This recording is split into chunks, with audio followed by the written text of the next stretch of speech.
So father will tell, give back my money, I don't want your wisdom. See what Nagendra tells now. The father will also, Babu's father will threaten Nagendra telling, if you don't return my 1 nickel, I'll call the police and come. Small boy, what will happen to him? See now. Nagendra said, if you don't want my goods, you can return it. Give back my wisdom and you can have your money back. See, Nagendra is also very clever. He's telling, if you don't want my wisdom, give it back to me and I'll give back your money. The same thing happens, right, when you go to return something. Most of y'all go to the canteen and return so many pens. Yes? And what will canteen uncle do? Give back your money. The same thing also happens here. Give me back my wisdom and you can have your money back. Gupta, the merchant, threw the scrap of paper at the boy and said, there, now give me back my money. Nagendra said, no, you've not given me back my wisdom. You've only returned the paper. If you want your money back, you'll have to sign a document saying that your son will never use my advice and that he will always stand and watch people fighting. See how clever he is, Nagendra. Really, he's a very clever boy.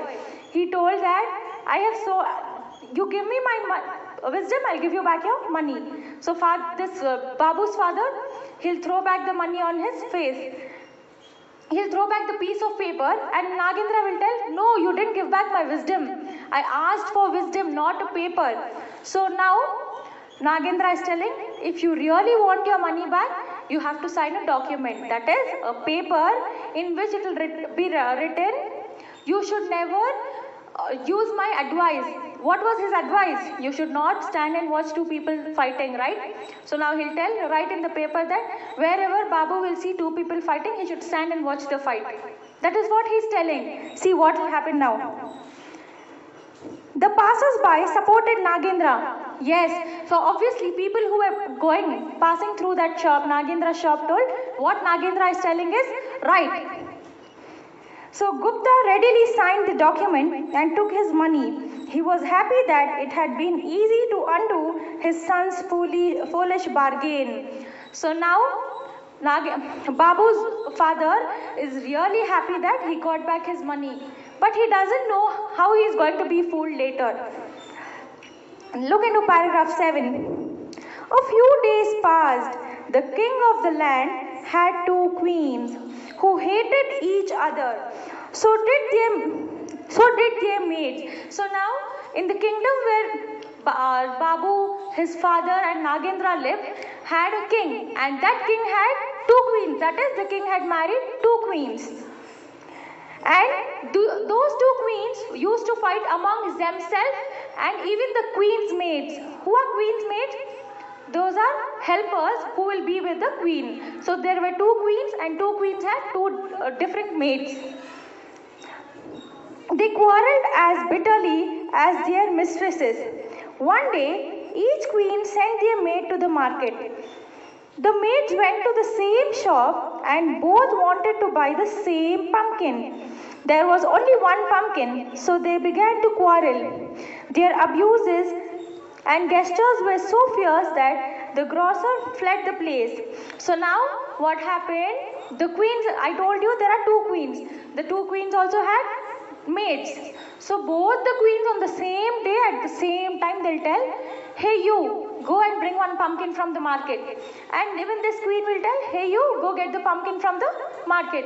Now both the maids will come to the market and they'll search for the pumpkin, but on one shop there was only one pumpkin. And they start fighting in such a way that they pull each other's hair and they beat each other. And the owner of the shop will only get so scared that he'll run away from the place. They were fighting so badly. So now, Babu, who happened to be nearby, remembered his father's contract with Nagendra and went there to watch the quarrel. The maids fought, tore each other's hair and came to blows. Now what happened? Babu remembered the contract. What was the contract? If two people are fighting, I should stand and watch, because they had told Nagendra that they will follow the document, right? So what happens now is, when these two maids are beating each other and pulling each other's hair, Babu stands and starts watching the fight. So see what happens now.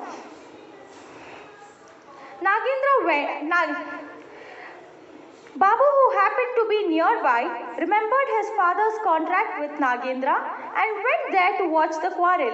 The maids fought, tore each other's hair, and came to blows means they started hitting each other. One of the maids noticed the merchant's son and said, "Now see how nicely they are taking up this boy as an advantage." That is Babu, the merchant's son. They'll tell one queen's maid will tell, they'll look at Babu and tell, "You're going to be my witness." She struck me. The other maid cried, "You've seen with your own eyes who struck whom. You are my witness. She has hit me so many times." Then they remembered other errands and went their ways. So now what happens? The two maids are fighting. Babu was standing there and watching them. So one maid will suddenly look at Babu and tell, "You are seeing who is hitting whom. So you are going to be my witness in the sense, you will come and speak on behalf of me." And the other maid will tell, "You know very well who hit whom, how many times." So now they are fighting like small kids over there. And they are telling Babu that you're going to come to the court and tell the king the whole story. Suddenly, the maids will remember that they have to go to other work and they'll move from that place. Now, 8th paragraph. The two maids went to their queens and told them about the quarrel, adding all sorts of colorful details. Now, you tell me that you all have siblings at home? Younger sister, younger brother, or elder sister? If they don't share things equally with you, you'll start blackmailing them, right? And how you'll go and tell your mother, "Mom, she didn't do my work and she did all these things." Even if she has not done, you'll add masalas to it. That is what the queen's maids will also do now. The queens were now furious and sent complaints to the king. Each of them sent word to Babu that he was a witness on her side. If he did not speak in support of her, she would have his head chopped off. See now, Babu is in problem, very big problem. He saw them fighting, so he becomes a witness for both of them. These maids are not good enough. They went and told extra stories also. So now the queen will tell the king, "See, this all has happened. Now you should call that boy and ask who did what. If not, we'll chop off the head." In the sense, the boy's head will be cut from his body. Now, when his father heard of this, he too was in a panic. Finally, the son said, "Let's go and ask Nagendra. He has wisdom to sell. Let's see what he has to say to get me out of this scrape." See now, Babu's father, he also got to know that Babu has become the witness and it's king's court. Obviously, king has all the powers when it is in the court. So what he'll do, he'll get scared. So Babu will tell, "Dad, we will go to Nagendra because he has wisdom. He will give us one good advice." So father and son went to Nagendra, who